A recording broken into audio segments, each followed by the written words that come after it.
Pony Noobs or The Road to Halo. The Rock. I forgotten how much The Rock was all over the original Xbox launch.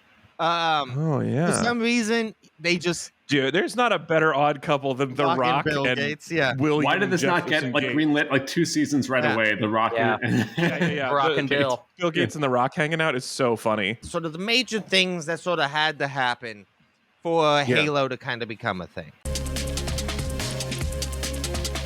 Obviously, you can't talk about any kind of first-person shooters or video games without talking about id Software, which was founded in 1991. They made a bunch of games that weren't first-person shooters, and then in 1992, they created Wolfenstein, Return to the Castle Wolfenstein, which was essentially the first-person shooter, right? Doom was released in 1993. What are you shooting in that one? Are you shooting wolves? Nazis. Nazis, yeah. Oh, cool. Are you wolves? Are there wolves in this? No, you are BJ Blazkowicz. Okay. A Jewish soldier who hates Nazis and just wants to kill them all, including Hitler, and that's what you do. Cool. Okay. Yeah, Wolfenstein, great series. In 1993, they create and release Doom. Doom is the original, like, true first-person shooter, right? Doom invents the language for it. We enter the era of the Doom clone. You know, for a long time, FPS first-person shooters didn't have a name; they were all just called Doom clones. In 1996, they released Quake, which sort of pioneers online play and like really popularizes multiplayer. So, like, this kind of lays the groundwork for obviously not just Halo, but like so much of this industry.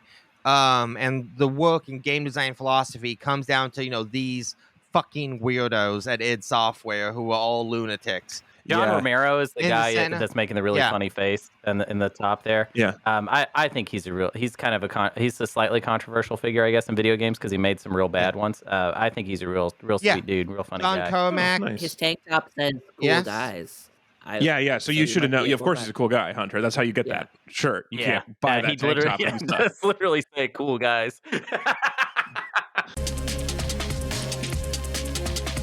The sort of next major step that has to happen to get us to Halo is first-person shooters got to come home. They got to come to the home console, right? Yeah. So GoldenEye gets released in 1997. Split-screen multiplayer, a first-person shooter. Like, you know, Doom had been ported to like the Super Nintendo. You could play first-person shooters on home consoles, but the controls were never really good, and the game design wasn't really evolving past Doom, right? GoldenEye for N64 introduced a lot of cool mechanics like open-ended levels, and it had a control scheme that like worked for first-person shooters. Yeah. There was sort of one big problem, which was the chalky joystick.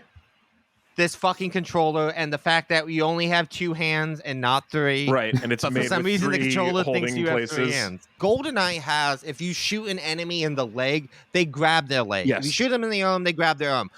There are modern video games that don't do that kind of attention to detail. Right.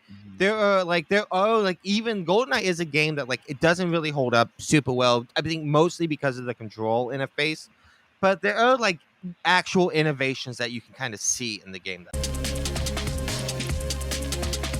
Around the same time in 1999, I don't know if you know this, here's a picture of Steve Jobs announcing Halo as a Mac exclusive. Whoa. So this is when Halo was a real-time strategy game that would be played in third person and would have been a Mac exclusive. What? So it's like Warcraft or something? Yeah, exactly. That's what Halo was originally developed as. It was developed as an OTS. Huh. So this is kind of like a fun, novel thing. You can find video of Steve Jobs being like, Halo. It's very Wow. We invented You it. have a good Steve Jobs, Tony. Yeah, thank you. I try. Better than Ashton Kutcher, not as good as Michael Fassbender. Right in the middle. The next kind of really important thing happened a year later with a really bad PlayStation game of the Alien Resurrection. I don't know if you guys know anything about this game. This is a very, very bad game. It was a rush development. It's not very good, but it did have one sort of novel thing to it. The GameSpot review sums this up very well. Talking about Alien Resurrection, the GameSpot review, it says, this game's control setup is its most terrifying element. The left analog stick moves you forward, backward, and strafes right and left, while the right analog stick turns you and can be used to look up and down. Too often, you'll turn to face a foe and find out your weapon is aimed at the floor or ceiling, while the alien gleefully hacks away at your midsection. Huh. So this game invented dual analog controls, like normal and control. got shit is what on. I think of this as. Yeah. Yes. Alien. This is the game that invented that, and everyone. I want to know who wrote that GameSpot review, and And do they feel? Are they sorry?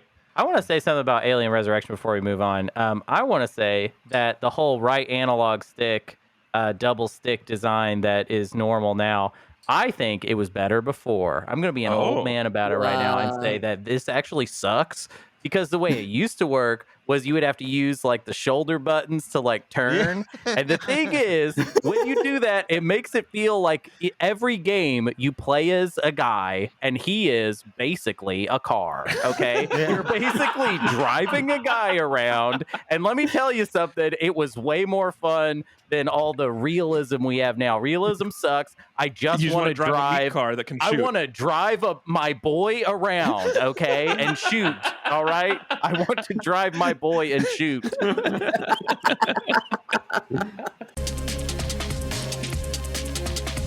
With all of this kind of ready, this sort of sets the final stage. It's time for Halo.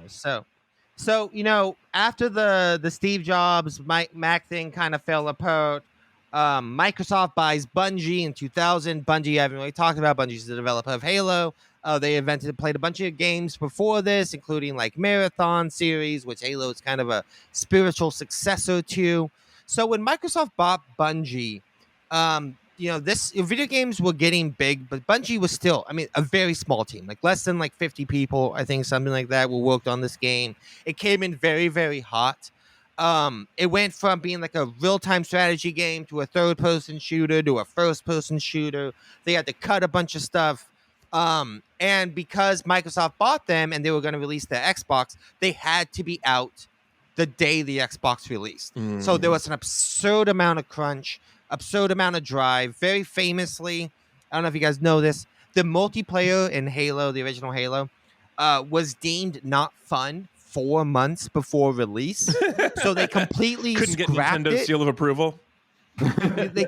They completely scrapped it and rebuilt it from the ground up in 4 months. Whoa. Wow. So that was just crazy. This is people just living at these office, right? So like they completely rebuild. They invented a button, pioneered a bunch of stuff. Like I said, about the kind of like auto aim and sort of like using computer programming. They kind of predict what the player wants to do, not what the player is actually inputting.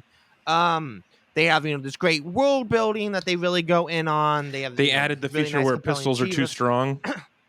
Yeah, right. Wasn't that the thing on the first one? Is the pistols were way overpowered? Pistols were crazy strong. I think the pistols were just right. Okay, I loved it. A game where this is why I stopped playing when they nerfed the pistols. That was the only. I loved it. Yeah, the pistol was fun. You sound like a bunch of noobs right now. Marketing really hated the name Halo. So that's why they slapped Combat Evolved on the bottom, because they had to get the pros in. I love stuff like that. I love like some executive being like, Halo, the fuck? Yeah, this is dumb. I gotta say, marketers have not come off great in this presentation. Yeah, but so on behalf of, I'd like to apologize. Yeah, but I think from now on we'll get everything right. So don't worry. Well, I don't know. Can we dunk on them a little more? The thing's called the Xbox. Why can't we just change it sucks. The Xbox as a name is such a horrible brand. I bet Xbox.com was available. Exactly. And so that's why. That's funny. Look, it's kind of like a box. They got that part. It's the DirectX box. Oh, it was DirectX. Oh, gross. The thing that do you know why the Xbox 360 is called the Xbox 360 and not the Xbox? Tell us. Does it spin? No, it's called the Xbox 360 because it was launching against the PlayStation 3, and the marketing department said, "Hey, if we have a 2 and they have a 3, they're gonna kill us. Right. I mean, okay, look, no, I think the marketing team is right in that sense. Yes. Yeah, they were like, if people walk into a store and see that we're on Xbox 2, but they're on PlayStation 3, they're gonna think they are much better. And then they follow up the Xbox 360 with the Xbox One. Yeah, wait, that's less. That's fewer numbers. It's weird. Yeah, that's very weird.